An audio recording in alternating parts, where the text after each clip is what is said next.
Chapter 18 March to Freedom. Freedom and I. These are the historic words of Jawaharlal Nehru, the first Prime Minister of India in 1947 when India gained freedom. At the stroke of midnight hour, when the world sleeps, India will wake to life and freedom.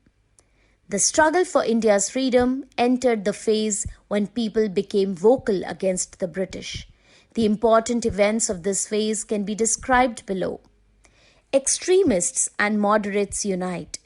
You have learned that the moderate and the extremist factions of the Congress differed in their views.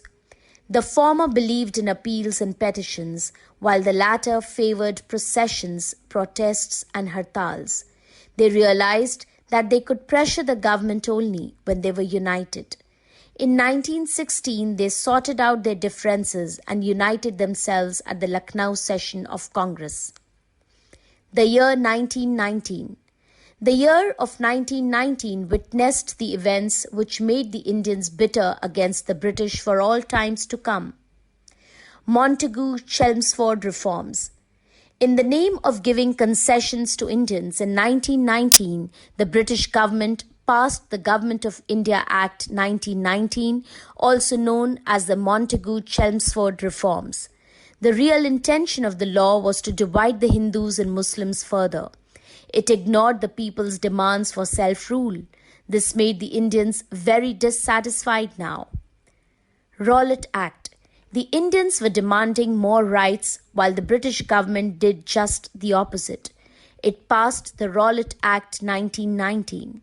Under this law, the police could arrest any person without a trial and keep him in jail. People were barred from speaking anything against the government. The Indians rose in a nationwide protest on 6th April 1919. The government was merciless as ever. It cane-charged them and sent a large number of leaders to jail all over India. Still, the protests went on everywhere. Jallianwala Bagh massacre.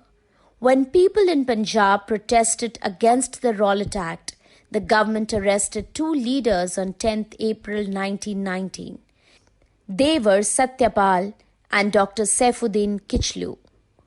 People decided to protest against their arrests.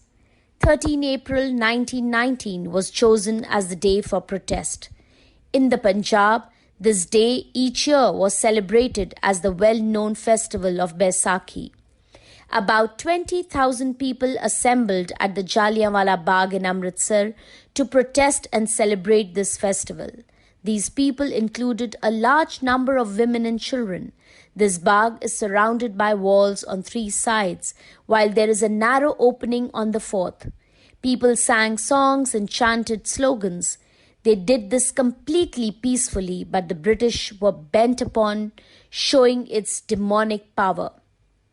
General Dyer, the cruel military commander of Amritsar, came with his soldiers and occupied the only entrance of the bagh. Without any warning or reason, he ordered his soldiers to fire at the peaceful crowd. When the soldiers did not fire direct at innocent people, Dyer ordered to shoot to kill. The people wanted to escape, but the only entrance was blocked by Dyer. Thousands of men, women, and children were slaughtered by the British troops. The soldiers fired until the last bullet they had. After this, the soldiers marched away, but they left behind them a gory scene with thousands of dead and wounded. There was no one to care for the wounded or even give water to them. When people outside heard of this inhuman slaughter, they rushed to the bagh, but they were restricted from reaching there. The government imposed the martial law, military rule, in whole of the Punjab to crush people even more heartlessly. The entire nation was left shocked and dumbfounded at this British cruelty. Protests were held everywhere.